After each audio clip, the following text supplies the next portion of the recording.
Music is fun for us to listen to, but did you know it can also be used as a therapy, as a tool? When you're driving home from work, if you're having a bad day, you can listen to music that will make you feel better. It can help you go to sleep. It can help kids who have a hard time sitting still to sit still better. I used to work at a place called Advanced Brain Technologies, and we made music that helped that. We helped to train the therapists on how to use it in order to help mostly kids, but also adults. So the three things that I'm going to talk about today are: what is music therapy, what is the scientific explanation, and how can it help me, or how can it help you? In order to find out how music can help us, we need to understand what music therapy is.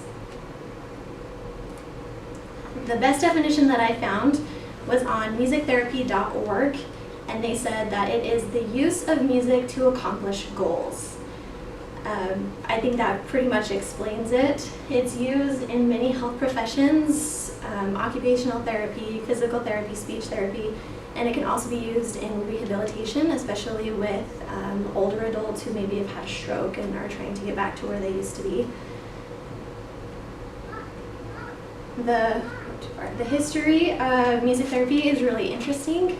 It dates all the way back to Plato and Aristotle, but the way that we know it now is from World War I and World War II, where the veterans were in the hospital and they were dealing with a lot of things, and musicians from the community would come in and they would play music for them. And the doctors and nurses noticed that it really helped them to deal with their trauma, and they started asking the hospitals to train people to come in and to play and to pay them for it. There are different types of music therapy. Listening therapy, where you listen to music and it helps you. Creating music, which would be using instruments, and then dancing, which is great for little kids because it gets them up and moving and they really enjoy it. All kids love to dance. Music is a powerful tool that affects our bodies and brains in amazing ways. The great thing about music is that it is processed in all areas of our brain, not just in one. It is throughout our entire brain. The frontal lobe, the cerebellum, and the basal ganglia affect our motor skills. What happens is you hear music, it goes in through your ears, and then most of that goes up to your brain for your brain to process, but part of it goes down your spinal cord. And when it goes down there, it moves to all the muscles in your body, and then your muscles react quickly, and that's what kind of gives you, that's why when you hear music, you move to the beat and things like that.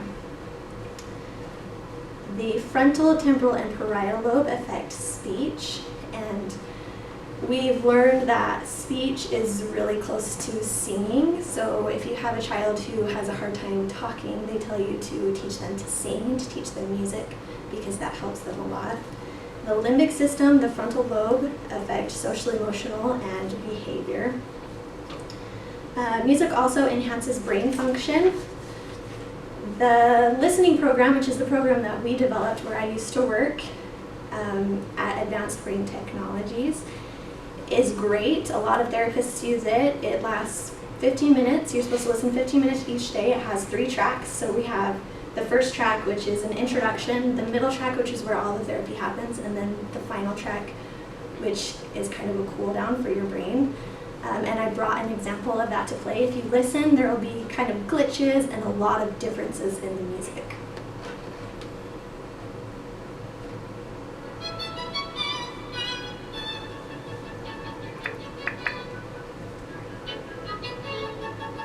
You can hear how the music kind of goes in and out when maybe it normally wouldn't.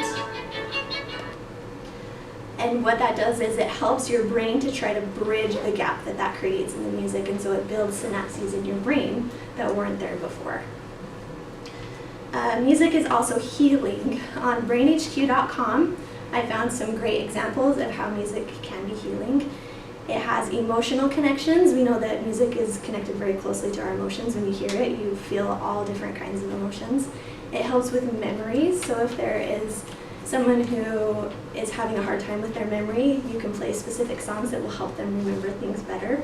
And it is also great for a social experience, that's being in a band class or a choir class. It takes great understanding of music to use it as a therapy, And music therapists work with people every day to help them achieve their own goals. There are a lot of different disabilities that it can help, specifically autism, because it's a safe therapy, but it can also help them, and they're really connected to music most often. Aging-related conditions, and also speech and cognition. And the big question is, how can it help me, or how can it help you?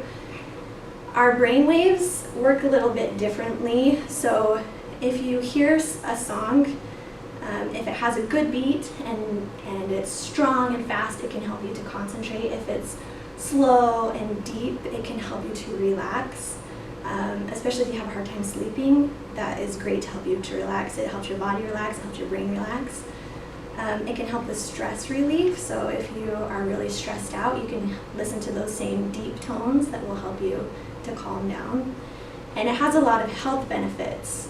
It can lower your blood pressure, which is great for all kinds of things. It can lower your stress, which I talked about, which can help you with a lot of other things. You can make it through your day a lot better. Music is an amazing tool that we can use ourselves and that we can use to help others to lead better and more productive lives.